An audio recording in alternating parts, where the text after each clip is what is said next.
Chapter 3. A business trip gone wrong. Car ride into the unknown.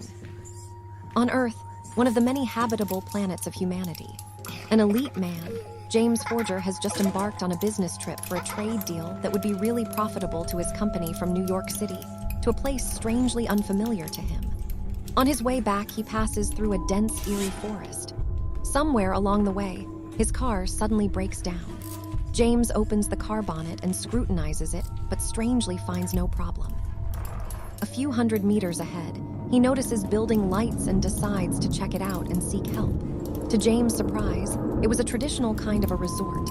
Since it was already nightfall and he couldn't go back home on foot, James opted to check in for the night. The place seemed empty, except for the steward and hotel staff. After being shown to his room, James slumped on the bed and dozed off right away. After what felt like an eternity, he was awoken by strange mumblings that seemed to come from a creature he could not comprehend. As his eyes got used to the dark, he noticed there seemed to be someone else in his room, but he clearly remembered locking the door from the inside. He quickly switched on the lights, but alas, no one was there. Must be my mind playing tricks on me. He switched off the lights and went back to bed, tumbling the room back into darkness. Just as he was on his way to the dreamlands, he was awoken again as the strange mumblings resumed.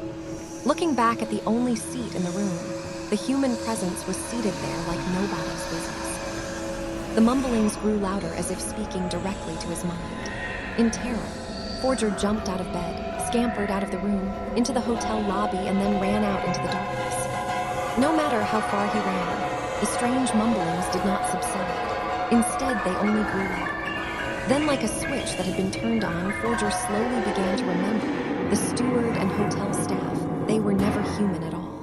Where are Grotesque monsters of inhuman nature with slitted eyes, rotten flesh covered in mucus and tentacles for limbs. It was truly a sight to behold, one that would surely send any mortal to an early grave in fear and terror.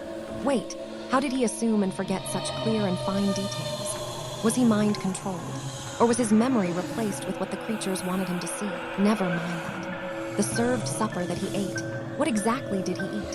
He stared at his hands in terror. Gnawing abyssal fear gripped his soul. Bloodied lumps were where his fingers should have been. He had eaten his own fingers while being totally unaware of it.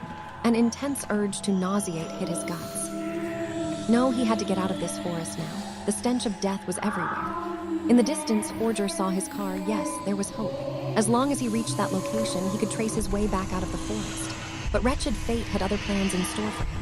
The more he ran, the farther away his destination got. Slowly, despair crept into his heart. He was slowly breaking down. He couldn't run anymore.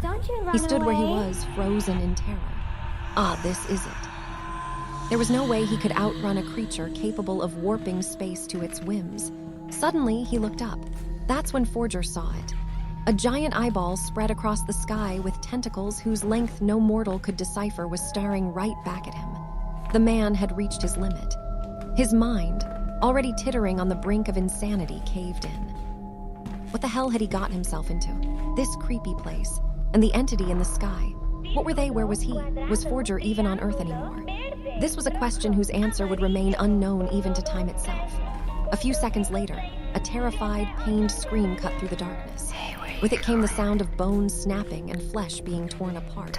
And then eternal silence reigned supreme once again. The giant eyeball glowed in the dark with boundless malice and satisfaction. The puny